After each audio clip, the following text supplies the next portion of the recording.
This morning, I looked out into the backyard, and there it was, a stunning Australian king parrot, just sitting there, still and calm, glowing in the morning light, red and green feathers against the golden sky, like nature's little gift.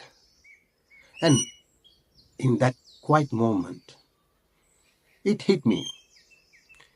We are always rushing, always thinking about the next thing.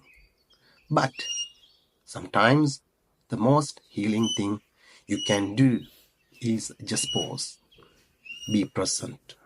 Notice the simple beauty right in front of you. Nature doesn't try to impress, it just is.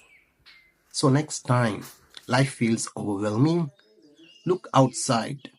Magic might be waiting.